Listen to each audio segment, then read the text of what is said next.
વડોદરા શહેરમાં એક મુદ્દો ચાલી રહ્યો છે વડોદરા શહેરના સ્મશાનોને લઈને। આ સ્મશાનોમાં જ્યારે નાગરિકો પાસે પૈસા વસૂલવામાં આવી રહ્યા હોય, સ્મશાનોનું ખાનગીકરણ થઈ રહ્યું હોય તેવી વાત વિપક્ષ દ્વારા કરવામાં આવી, ત્યારે સ્પષ્ટીકરણ આપવું પડ્યું છે વડોદરા શહેર ભારતીય જનતા પાર્ટીના અધ્યક્ષ ડોક્ટર જયપ્રકાશ સોનીને। તેમણે પત્રકાર પરિષદ યોજી આ મામલે સ્પષ્ટતા કરી છે। તેમણે કહ્યું કે તમામ જે વડોદરાના સ્મશાનો છે તે વડોદરા મહાનગરપાલિકાના હસ્તક છે। પહેલા જે છાણા અને ઘાસપૂડાના પૈસા નાગરિકો પાસેથી લેવામાં આવતા હતા, હવે તે બોજો પણ નાગરિકો પરથી દૂર કરવામાં આવ્યો છે। હવે સંપૂર્ણ રીતે નિઃશુલ્ક સેવાઓ સ્મશાનોમાં નાગરિકોને મળી રહેશે। અત્યારે જ્યારે ઇલેક્શન નજીક હોય ત્યારે વિપક્ષ દ્વારા ફોલ્સ નેરેટિવ ચલાવવામાં આવી રહ્યો છે તેવું કહેવું છે વડોદરાના ભારતીય જનતા પાર્ટીના અધ્યક્ષ ડોક્ટર જયપ્રકાશ સોનીનું। તેમણે આ મામલે સ્પષ્ટતા કરી છે।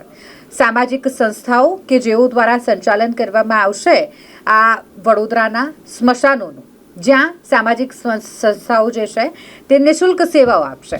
તમામ જે આખા સ્મશાનો છે તે હસ્તક તો વડોદરા મહાનગરપાલિકાના જ છે, તેનું ખાનગીકરણ નથી કરવામાં આવ્યું। ફક્ત ને ફક્ત સામાજિક સંસ્થાઓ આ સ્મશાનોમાં સેવા આપશે, આ સ્પષ્ટતા કરી છે ભાજપના અધ્યક્ષ ડોક્ટર જયપ્રકાશ સોની।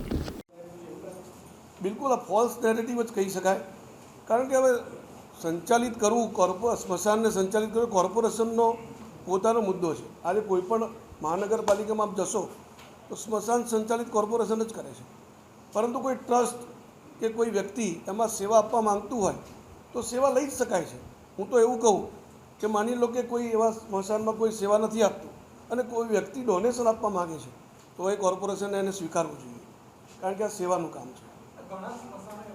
પરંતુ એવો એક મેસેજ થયો કે ભાઈ સંસ્થાઓને આમાંથી બહાર કરવાની વાત છે, એવું કોઈ વાત છે નહીં।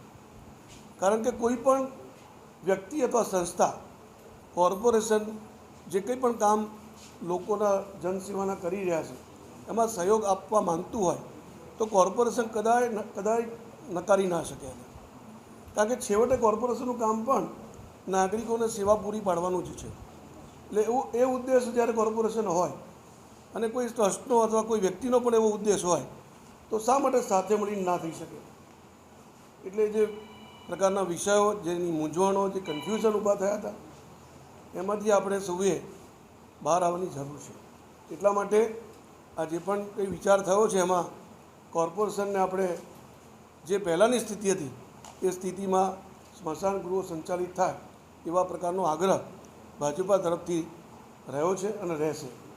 એટલે કે ખાસવાડી વડીવાડી જલારામ સેવા ટ્રસ્ટ ચલાવતું હતું, માંજલમુમાં જલારામ સેવા ટ્રસ્ટ ચલાવતું, અને છાણી જે સ્મશાન છે એ સતીશભાઈ પટેલ અને એમનું ટ્રસ્ટના માધ્યમથી સંચાલિત થતું હતું। નિઝામપુરામાં એક સ્મશાન છે એ પૂર્વ મેયર શ્રી ભરતભાઈ એમના દ્વારા સંચાલિત થતું હતું। તો જે સેવા એ આપતા હતા એ સેવાઓ તેઓ આપી શકશે એવું ખુલ્લા મનથી કોર્પોરેશને પણ વાત કરી છે। ભારતીય જનતા પાર્ટીના પ્રમુખ તરીકે મેં પણ કેટલાક આજે ટ્રસ્ટો છે એની સાથે ચર્ચા વિચારણા કરી છે, એ લોકો પણ એગ્રી થયા છે અને જે પ્રકારની એમની માંગણી અને લાગણી છે એ જ પ્રકારે કોર્પોરેશન પણ એમનો સહયોગ આ સેવામાં લેશે એવી વાત બધા જ લોકો સાથે ચર્ચા થયા પછી આ વાત થઈ છે। એટલે આગામી દિવસોમાં જે પ્રમાણે પહેલાં ચાલતું હતું એ જ પ્રમાણે ચાલશે, પરંતુ જ્યાં પણ વ્યવસ્થાની આવશ્યકતા હશે, કારણ કે કોર્પોરેશને લોકોની સેવા માટે વ્યવસ્થા ઊભી કરવી એવું એના પોતાના બંધારણમાં હોય છે। એટલે જ્યાં જ્યાં વ્યવસ્થાની આવશ્યકતા હશે ત્યાં ત્યાં કોર્પોરેશન આ ટ્રસ્ટ કે વ્યક્તિઓ જે સ્મશાન સંચાલન કરવા માંગતા હશે એમાં બંને સાથે મળીને સહયોગ કરીને કુલ મળીને લોકોને જે સેવાનું કામ પૂરું પાડવું છે એ પૂરું પાડવું એ પ્રકારની આ યોજના આગળ વધશે।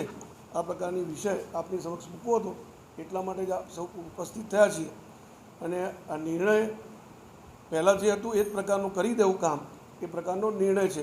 એટલે કુલ મળીને 27 સ્મશાનો એવા છે કે જેમાં કોર્પોરેશન સંચાલિત કરતું જ હતું, 4 સ્મશાનો જે હતા એ કુલ મળીને આ ટ્રસ્ટો સંચાલિત કરતા હતા કે વ્યક્તિઓ કરતા હતા, તો એમના માધ્યમથી આગળ આ સેવાઓ લેવાનું ચાલુ રહેશે। ધન્યવાદ।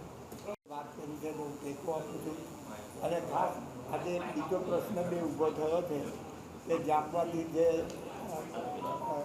જામવાથી કરજણ સુધીને જે ટ્રાફિક જામ થયો છે એ મને સવારે લગભગ ₹4:30 વાગે એક જણનો ફોન આવ્યો.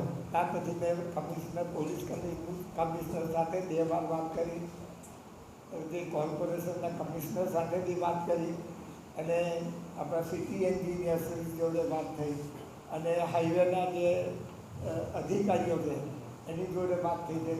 અત્યારે એ લોકો બધા ખાડામાળાનું ઝડપીથી કામગીરી કરી રહ્યા છે, અને જે બ્રિજમાં બી ખાડા પડ્યા છે એ બી અત્યારે પૂરાઈ રહ્યા છે. અને બધા જે કોર્પોરેશનનો સ્ટાફ અને આપણા ભારતીય જનતા પાર્ટીના જે બી બધા કાર્યકર્તાઓ છે ત્યાં ખડે પગે ઊભા રહીને જલ્દીથી જે બી ટ્રાફિક જામ થયો છે એને સરળતાથી બહાર નીકળે, અને જેવી સ્થિતિ પહેલાંથી એવી થાય એ રીતના સવારથી આ બધું કામગીરી ચાલી રહી છે તે થઈ રહ્યું છે.